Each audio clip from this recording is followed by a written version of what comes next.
ನಮಸ್ತೆ Karnataka travel with Roman Shashi ಚಾನೆಲ್ಗೆ ಸ್ವಾಗತ.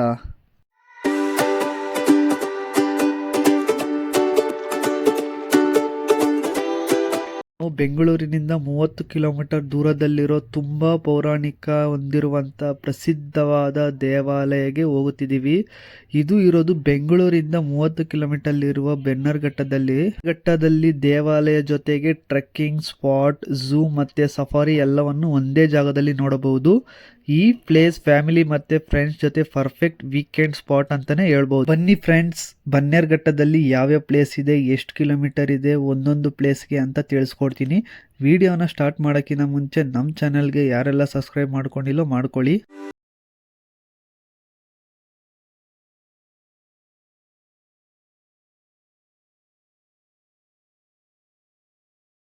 ಬನ್ನೇರ್ಘಟ್ಟದಲ್ಲಿ ಪ್ಲೇಸಸ್ ಯಾವ್ದ್ಯಾವ್ದಿದೆ ಅಂತ ನೋಡೋಣ ಬನ್ನಿ. ಮೊದಲನೇದು ಚಂಪಕಧಾಮ ಟೆಂಪಲ್, ಎರಡನೇದು ನರಸಿಂಹಸ್ವಾಮಿ ಟೆಂಪಲ್, ಮೂರನೇದು ಹನುಮಾನ್ ಸುವರ್ಣಮುಖಿ ಟೆಂಪಲ್, ನಾಲ್ಕನೇದು ಬನ್ನೇರ್ಘಟ್ಟ ಝೂ ಅಂಡ್ ಸಫಾರಿ, ಐದನೇದು ಕ್ಯಾತುಶಾಮ್ ಟೆಂಪಲ್. ನಾನು ಬೆಳಗ್ಗೆ 9 ಗಂಟೆಗೆ ಬೆಂಗಳೂರಿಂದ ಬನ್ನೇರ್ಘಟ್ಟಗೆ ಹೋಗ್ತಾ ಇದ್ದೀನಿ. ನಾನಿರೋ ಪ್ಲೇಸ್ ಬನ್ನೇರ್ಘಟ್ಟ ಸರ್ಕಲ್. ನೀವು ಇನ್ ಕೇಸ್ ಬಸ್ಸಲ್ಲಿ ಬರೋದಾದರೆ ಬನ್ನೇರ್ಘಟ್ಟ ಸರ್ಕಲಲ್ಲಿ ಇಳ್ಕೊಂಡು 5 ಮಿನಿಟ್ಸ್ ನಡ್ಕೊಂಡು ಹೋಗಬೇಕು. ನಿಮಗೆ ಬಸ್ಸಸ್ಸಲ್ಲಿ ಮಾರ್ಕೆಟ್ ಪ್ಲೇಸ್ ಮೆಜೆಸ್ಟಿಕ್ಕಿಂದನೂ ಸಿಗುತ್ತೆ. ನೋಡಿ ಫ್ರೆಂಡ್ಸ್, ಈಗ ರೈಟ್ ಆ್ಯಂಡ್ ಲೆಫ್ಟ್ ರೋಡ್ ಇದೆ. ನಾನು ಈಗ ರೈಟ್ ರೋಡಲ್ಲಿ ಹೋಗಬೇಕು. ಇಲ್ಲೊಂದು ಆರ್ಚ್ ಇದೆ ಅಲ್ವಾ, ಆ ರೋಡಲ್ಲಿ ಹೋದರೆ ನಮಗೆ ಚಂಪಕಧಾಮ ಸಿಗುತ್ತೆ. ಅದೇ ನಾವು ಲೆಫ್ಟ್ಗೆ ಹೋದರೆ ಬನ್ನೇರ್ಘಟ್ಟ ಝೂ ಸಿಗುತ್ತೆ. ನಾವು ರೈಟ್ಗೆ ಹೋಗೋಣ ಬನ್ನಿ. ನೋಡಿ, ಇದೇ ಚಂಪಕಧಾಮ ಟೆಂಪಲ್. ಬನ್ನಿ ಫ್ರೆಂಡ್ಸ್, ಈಗ ನಾವು ಡೈರೆಕ್ಟಾಗಿ ಗುಡ್ಡ ಮೇಲಿರೋ ನರಸಿಂಹಸ್ವಾಮಿ ಟೆಂಪಲ್ಗೆ ಹೋಗೋಣ. ರಿಟರ್ನ್ ಬರಬೇಕಾದ್ರೆ ಚಂಪಕಧಾಮ ಟೆಂಪಲ್ಗೆ ಹೋಗೋಣ. ಯಾಕಂದರೆ ನಾನು ಹೋಗೋ ಟೈಮಲ್ಲಿ ಇಲ್ಲಿ ಸ್ವಲ್ಪ ಬಿಸಿಲು ಕಮ್ಮಿ ಇರುತ್ತೆ, ಅದರಿಂದ ಇಲ್ಲಿ ಸ್ಟೆಪ್ಸ್ ಇದೆ ಅಲ್ವಾ, ಇಲ್ಲಿಂದ ಹೋಗಬೇಕು. ಈ ಸ್ಟೆಪ್ಸ್ ಹತ್ಕೊಂಡು ಹೋಗೋ ಪ್ಲೇಸಸ್ ಪಕ್ಕದಲ್ಲೇ ಚಿಕ್ಕ ಟೆಂಪಲ್ ಇದೆ, ಅದು ನಮ್ಮ ಗಣೇಶಪ್ಪ. ನೋಡಿ ಎಷ್ಟು ಚೆನ್ನಾಗಿದೆ. ಹಂಗೆ ನಾವು ದೇವರ ಪ್ರಾರ್ಥನೆ ಮಾಡಿಕೊಂಡು ಸ್ಟೆಪ್ಸ್ ಹತ್ತಕ್ಕೆ ಹೋಗೋಣ ಬನ್ನಿ ಫ್ರೆಂಡ್ಸ್.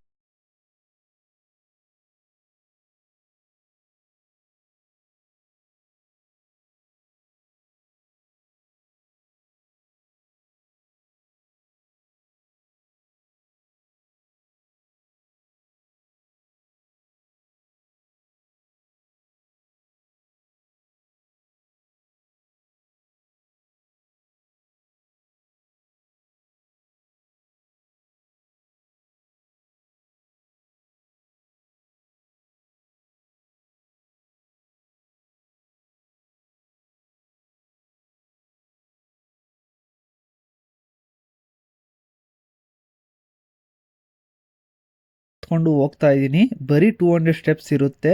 20 ಮಿನಿಟ್ಸ್ಗೆ ಹತ್ಕೊಂಡು ಹೋಗ್ಬೋದು. ನೋಡಿ ಫ್ರೆಂಡ್ಸ್, ಇದೇ ನರಸಿಂಹಸ್ವಾಮಿ ಟೆಂಪಲ್. ನೋಡಿ ಗುಡ್ಡ ಮೇಲೆ ಎಷ್ಟು ಚೆನ್ನಾಗಿ ಟೆಂಪಲ್ ಕಟ್ಟಿದ್ದಾರೆ. ಬನ್ನಿ ಫ್ರೆಂಡ್ಸ್, ಒಳಗೆ ಹೋಗೋಣ. ಈ ಟೆಂಪಲ್ ಟೈಮಿಂಗ್ಸ್ ಬಂದು 6 ಗಂಟೆಯಿಂದ 1 ಗಂಟೆಗೆ ಮಧ್ಯಾಹ್ನ ತಿರ್ಗಾ 4 ಗಂಟೆಯಿಂದ 7ವರೆಗೆ. ಬೆಸ್ಟ್ ವಿಸಿಟ್ ಟೈಮ್ ಬಂದು ಆಲ್ ವೀಕ್ ಡೇಸ್.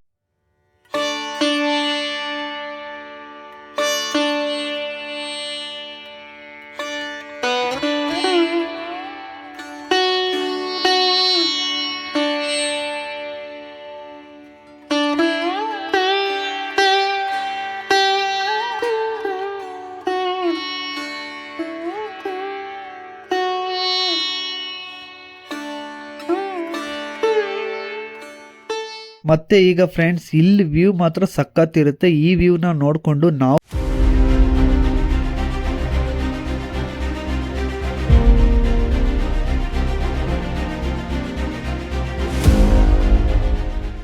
ಈಗ ಇಲ್ಲಿ ರೋಡ್ ಇದೆ ಅಲ್ವಾ, ಈ ಮಣ್ಣು ರೋಡಲ್ಲಿ ಕಾಡಲ್ಲಿ ನಡ್ಕೊಂಡು ಹೋದ್ರೆ ಆ ಟೆಂಪಲ್ ಸಿಗುತ್ತೆ. ಬನ್ನಿ ಫ್ರೆಂಡ್ಸ್.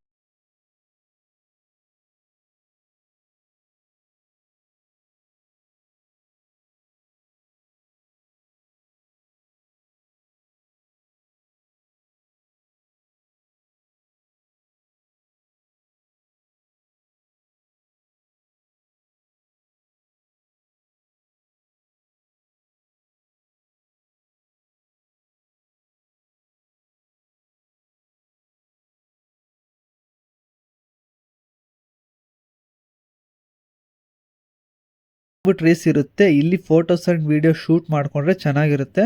ನಾನೊಂದು ಸ್ವಲ್ಪ ಫೋಟೋಸು ವೀಡಿಯೋಸ್ ಹಿಡ್ಕೊಂಡು ಮುಂದಕ್ಕೆ ಹೋದರೆ ಇಲ್ಲಿ ಚಕ್ರವ್ಯೂಹ ಇರುತ್ತೆ. ಆ ಚಕ್ರವ್ಯೂಹದಲ್ಲಿ ರೌಂಡ್ ಹಾಕೊಂಡು ಬರೋಣ ಬನ್ನಿ ಫ್ರೆಂಡ್ಸ್. ಈ ಚಕ್ರವ್ಯೂಹ ಏನು ಇತಿಹಾಸ ಅಂದರೆ, ಬನ್ನೇರುಘಟ್ಟದ ಬೆಟ್ಟದ ದಾರಿಗಳು ಚಕ್ರವ್ಯೂಹದಂತೆ ಸಂಕೀರ್ಣವಾಗಿದ್ದು ಅರಿವಿಲ್ಲದ ಪ್ರವಾಸಿಗರು ಸುಲಭವಾಗಿ ದಾರಿ ತಪ್ಪುತ್ತಾರೆ.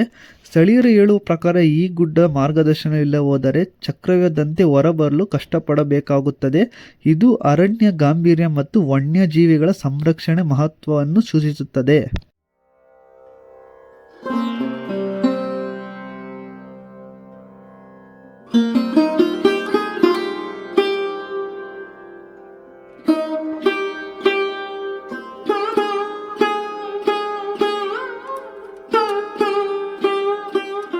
ಓಕೆ ಫ್ರೆಂಡ್ಸ್, ಈಗ ಮುಂದಕ್ಕೆ ನಡ್ಕೊಂಡು ಹೋಗೋಣ ಬನ್ನಿ ಫ್ರೆಂಡ್ಸ್.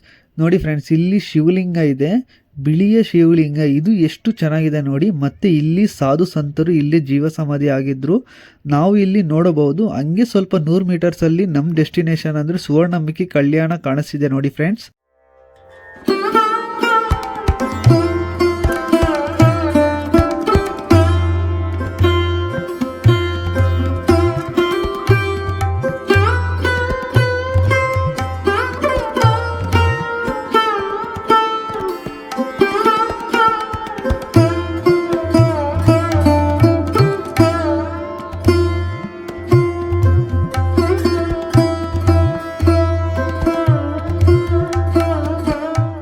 ನೋಡಿ ಫ್ರೆಂಡ್ಸ್, ಇದೇ ಸುವರ್ಣಮುಖಿ ಕಲ್ಯಾಣಿ ಮತ್ತೆ ಅಂಬಾಭವಾನಿ ಟೆಂಪಲ್.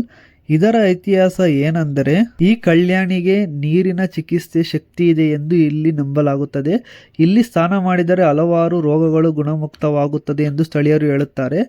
ಈ ಸ್ಥಳದಲ್ಲಿ ಚಕ್ರವರ್ತಿ ಜನಮೇಜಯ ಸ್ನಾನ ಮಾಡಿ ಪ್ರಾರ್ಥಿಸಿದ ನಂತರ ಸರ್ಪದೋಷದಿಂದ ಮುಕ್ತರಾದರನ್ನು ಕೂಡ ಇಲ್ಲಿ ಹೇಳಲಾಗುತ್ತದೆ. ಅವರು ಈ ಕುಂಡದಲ್ಲಿ ಸ್ನಾನ ಮಾಡಿದ ನಂತರ ಚಿನ್ನದ ದೇಹವನ್ನು ಪಡೆದರು ಎಂಬ ಇಲ್ಲಿ ಕಥೆ ಇದೆ. ಅದರಿಂದ ಇದಕ್ಕೆ ಸುವರ್ಣಮುಖಿ ಎಂಬ ಹೆಸರು ಬಂದಿದೆ. ನಂತರ ಅವರು ಚಂಪಕಧಾಮ ಸ್ವಾಮಿ ಮೂರ್ತಿಯನ್ನು ಪ್ರತಿಷ್ಠಾಪಿಸಿದರು. ಈ ಪುಷ್ಕರಣಿ ಅಥವಾ ಕಲ್ಯಾಣಿಯನ್ನು ವರ್ಷಕ್ಕೊಮ್ಮೆ ಖಾಲಿ ಮಾಡಲಾಗುತ್ತದೆ. ಇದರಿಂದ ಕೆಳಭಾಗದಲ್ಲಿರುವ ಆಂಜನೇಯದ ಶಿಲ್ಪನ ಕೆತ್ತನೆ ಪೂಜೆ ಲಭ್ಯವಾಗುತ್ತದೆ. ಪೂಜೆ ಮುಗಿದ ನಂತರ ಪುನಃ ನೀರನ್ನು ಕುಂಡಕ್ಕೆ ಬಿಡಲಾಗುತ್ತದೆ. ಮೇಲ್ಭಾಗದ ಮೇಲೆ ತೂಗುತ್ತಿರುವ ಬೆಟ್ಟದ ಹೋಗುವ ಟ್ರಕ್ಕನ್ನು ನೀವು ಚಂಪಕಧಾಮ ಸ್ವಾಮಿ ದೇವಸ್ಥಾನದಿಂದಲೂ ಅಥವಾ ಕಲ್ಕೆರೆ ಎಂಬ ಸಣ್ಣ ಹಳ್ಳಿಯಿಂದಲೂ ಆರಂಭಿಸಬಹುದು. ಈ ದಾರಿಗೆ ನಿಮಗೆ ಸುವರ್ಣಮುಖಿ ಬೆಟ್ಟಕ್ಕೆ ಕರೆದೊಯ್ಯುತ್ತದೆ. ನೆಕ್ಸ್ಟ್ ಈಗ ವಾಪಸ್ ನಡ್ಕೊಂಡು ನಾವು ಚಂಪಕಧಾಮ ಸ್ವಾಮಿ ಟೆಂಪಲ್ಗೆ ಹೋಗೋಣ ಬನ್ನಿ ಫ್ರೆಂಡ್ಸ್. ನೋಡಿ, ಇದೇ ಚಂಪಕಧಾಮ ಸ್ವಾಮಿ ಟೆಂಪಲ್. ಈ ಟೆಂಪಲ್ ಟೈಮಿಂಗ್ಸ್ ಬಂದು 6 ಗಂಟೆ ಬೆಳಗ್ಗೆ ಇಂದ 12 ಗಂಟೆ ಮಧ್ಯಾಹ್ನವರೆಗೂ, ತಿರ್ಗಾ 5 ಗಂಟೆ ಸಾಯಂಕಾಲದಿಂದ 7 ಗಂಟೆ ನೈಟ್ ಒಳಗೂ ಓಪನ್ ಇರುತ್ತೆ. ಆ್ಯಂಡ್ ಇಲ್ಲಿ ನಿತ್ಯ ಊಟದ ವ್ಯವಸ್ಥೆ ಇರುತ್ತೆ. ಟೈಮಿಂಗ್ಸ್ ಬಂದು 11:30 ಬೆಳಗ್ಗೆಯಿಂದ 3 ಗಂಟೆ ಮಧ್ಯಾಹ್ನ ಗಂಟೆ ಇರುತ್ತೆ. ಬನ್ನಿ ಫ್ರೆಂಡ್ಸ್, ಆ ಚಂಪಕಧಾಮ ಟೆಂಪಲ್ಗೆ ಒಳಗೆ ದೇವರ ದರ್ಶನ ಮಾಡಿಕೊಂಡು ಬರೋಣ.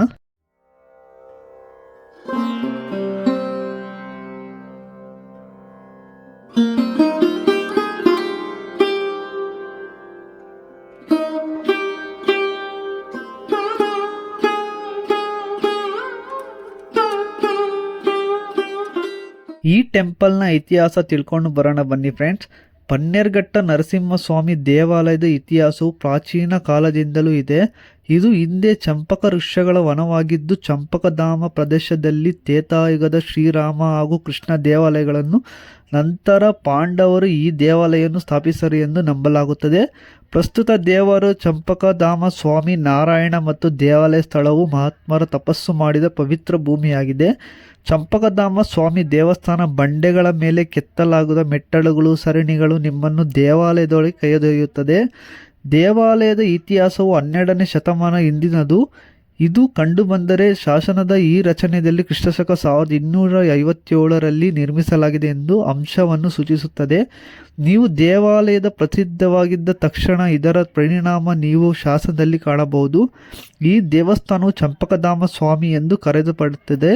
ಯಾಕಂದರೆ ಅಲ್ಲಿ ದೇವತೆಗಳ ಚಂಪಕ ಅಥವಾ ಸಂಪಿಗೆ ಹೂಗಳಿಂದ ನಿಯಮಿತವಾಗಿ ನೀಡುವ ಪದ್ಧತಿ ಇದು.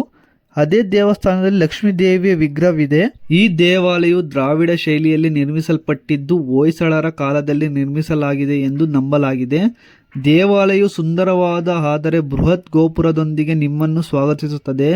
ದೇವಾಲಯವು ವಿಷ್ಣುವಿನ ಸುಂದರವಾದ ಚಿತ್ರಗಳನ್ನು ತನ್ನ 2 ಪತ್ನಿಯರಾದ ಶ್ರೀದೇವಿ ಮತ್ತು ಭೂದೇವಿಯೊಂದಿಗೆ ಹೊಂದಿದೆ. ದೇವಾಲಯ ಹಿಂದೆ ಲಕ್ಷ್ಮೀ ನರಸಿಂಹ ಅಥವಾ ನರಸಿಂಹ ದೇವಾಲಯ ಕೂಡ ಇದೆ. ಇದೇ ನೋಡಿ ಲಕ್ಷ್ಮಿ ಟೆಂಪಲ್. ಈ ತಾಯಿನ ದರ್ಶನ ಮಾಡಿಕೊಂಡು ನಾವು ಈಗ ಬನ್ನೇರುಘಟ್ಟ ಝೂಗೆ ಹೋಗೋಣ ಬನ್ನಿ. ಇಲ್ಲಿಂದ ಬನ್ನೇರುಘಟ್ಟ ಝೂ ಓನ್ಲಿ 2 ಕಿಲೋಮೀಟರ್ ಮಾತ್ರ ಇದೆ.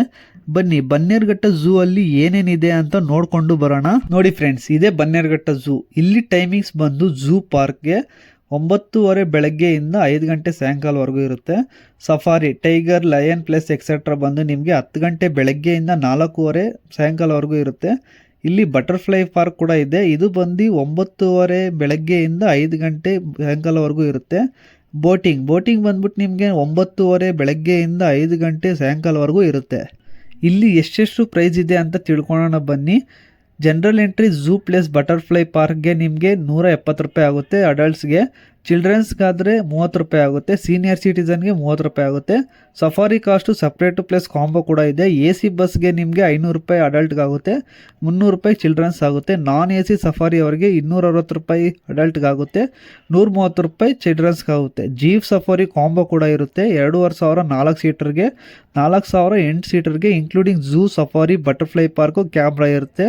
ಇಷ್ಟು ಇರುತ್ತೆ ಪ್ರೈಸ್. ಈಗ ನಾನು ಸಫಾರಿಗೆ ಹೋಗ್ತಾ ಇದ್ದೀನಿ ಬನ್ನಿ ಫ್ರೆಂಡ್ಸ್. ಇದೆಲ್ಲ ನಿಮಗೆ ಡಿಸ್ಕ್ರಿಪ್ಷನಲ್ಲಿ ಹಾಕಿರ್ತೀನಿ, ನೋಡ್ಕೊಳ್ಳಿ ನೀವು. ಈ ಎಲ್ಲ ಅನಿಮಲ್ಸ್ನ ನೋಡಿಕೊಂಡು ಈಗ ನಾನು ಝೂ ಪಾರ್ಕ್ಗೆ ಹೋಗ್ತಾ ಇದ್ದೀನಿ. ಇಲ್ಲಿ ಎಲ್ಲ ಥರ ಅನಿಮಲ್ಸ್ ಮತ್ತು ಬರ್ಡ್ಸ್ ಇದೆ. ನಾನಂತೂ ಫುಲ್ ಎಂಜಾಯ್ ಮಾಡಿಕೊಂಡು ಹೋಗ್ತಾ ಇದ್ದೀನಿ.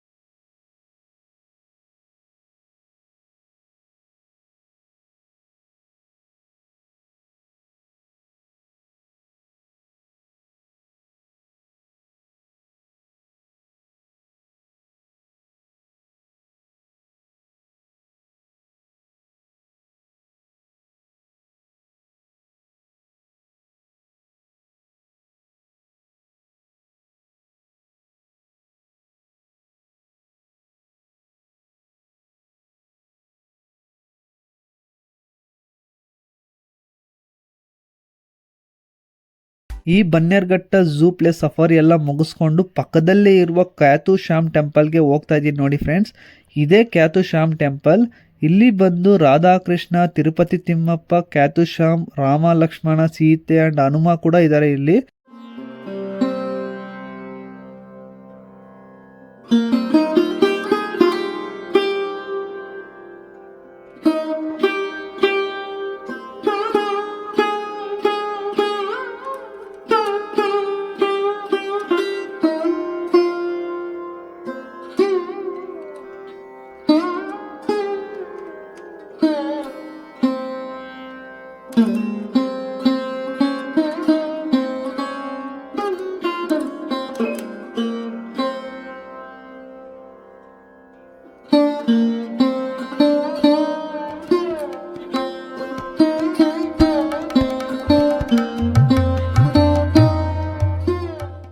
ಈ ದೇವಸ್ಥಾನ ಮಾತ್ರ ಸಕ್ಕತ್ತಾಗಿ ಕಟ್ಟಿಸಿದ್ದಾರೆ.